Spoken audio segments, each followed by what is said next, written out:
Imagine a world cloaked in ice, a world where survival was a daily struggle against the biting cold and colossal beasts. This was the reality for our ancestors during the Ice Age. And among the most formidable creatures they shared this world with was the woolly mammoth. Today, we journey back in time to honor the brave hunters who faced these giants, not for sport, but for the very survival of their families and tribes. Picture this. You're part of a small, tightly knit group. The fire in your cave is dwindling, and the stored food is running low. The hunger of your people, the cries of the children, weigh heavily on you. Out on the frozen tundra, you see them a herd of mammoths. They're massive, curved tusks sweeping through the snow, their shaggy coats protecting them from the glacial winds. A single mammoth could feed your entire tribe for weeks, its hide providing shelter and clothing, its bones, tools, and art. But taking one down was one of the most dangerous tasks imaginable. So, how did they do it? Forget the cliché image of a few guys in loincloths wildly chucking spears at a charging giant. Mammoth hunting was a masterclass in strategy, cooperation, and incredible courage.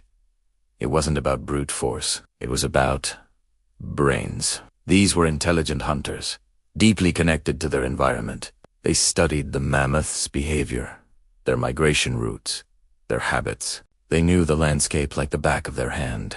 Every cliff, every ravine, every bog. The hunt would have been a community effort, involving perhaps 15 to 30 of the tribe's strongest and most experienced members. It would begin with careful planning. Scouts would track a herd for days, looking for the perfect opportunity.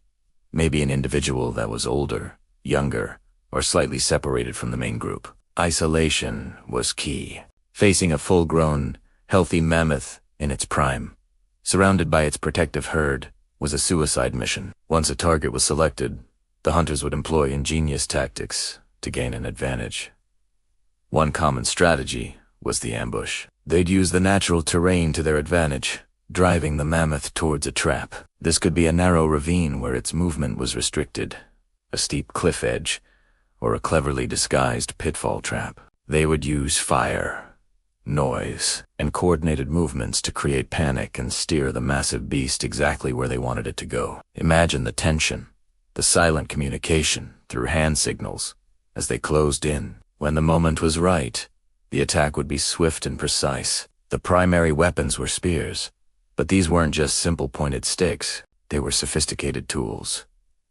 Many were tipped with razor-sharp points made of flint or bone, meticulously crafted for maximum penetration. Some spears were heavy, designed for thrusting at close range, while others, lighter ones, were launched with the help of a revolutionary piece of technology: the atlatl, or spear thrower.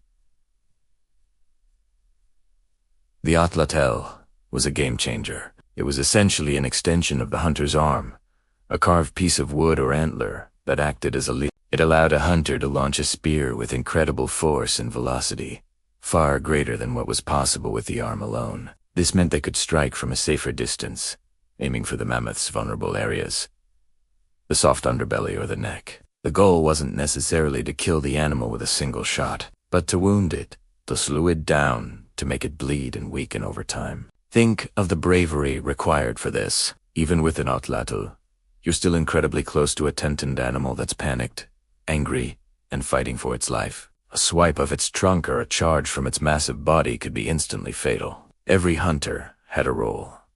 Some would distract the animal, while others went in for the critical strikes. It was a deadly dance, requiring perfect timing, unwavering trust in your fellow hunters, and nerves of absolute steel. There was no room for error. The final moments of the hunt would have been the most perilous. As the mammoth weakened, the hunters would close in for the final, decisive blows. This required getting up close and personal, using heavy, short-range spears to end the animal's struggle. The respect these hunters had for their prey was immense. This wasn't a senseless act. It was a necessary sacrifice that ensured their people would see another season. They understood the circle of life and death on the tundra. Once the mammoth was down, the work was far from over. In fact, a whole new phase began. Butchering an animal of this size was a monumental task that required the entire community. Word would be sent back to the camp, and everyone, men, women, and older children, would come out to the kill site. Using sharp flint blades, they would work for hours, meticulously carving up the carcass.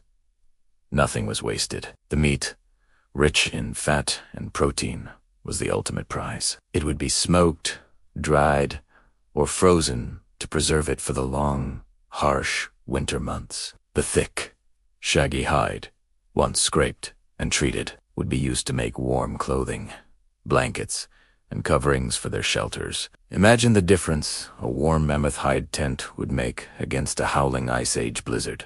The massive bones and tusks were just as valuable. Leg bones could be used as structural supports for dwellings. Ribs formed the arches of their homes. Other bones were fashioned into a wide array of tools: needles for sewing, awls for punching holes in leather, and even shovels. And, of course, the ivory from the tusks was a precious material. From it, they carved intricate figurines, personal ornaments, and stunningly beautiful beads. These weren't just decorations.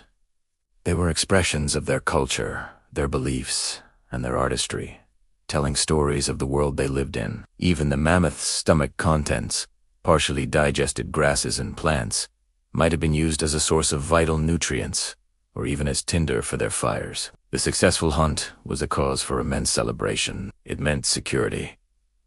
It meant warmth. It meant life. The tribe would gather, feasting on the fresh meat, sharing stories around the crackling fire. The glow illuminating the paintings on the cave walls, paintings that often depicted the very mammoths they had hunted. These hunts were defining moments that forged an unbreakable bond within the community. They were epic tales of survival that would be passed down from one generation to the next. These early humans weren't just primitive brutes. They were intelligent, resourceful, and deeply spiritual people. Their ability to hunt mammoths is a powerful testament to human ingenuity, our capacity for teamwork, and our unyielding will to survive and thrive in even the most challenging environments. They were the true pioneers of the frozen world, and their legacy is written in the bones they left behind and the spirit of cooperation that still defines the best of humanity today. Thank you so much for joining us on this journey back to the Ice Age. It's a humbling reminder of the challenges our ancestors overcame. If you found this story as fascinating as I do,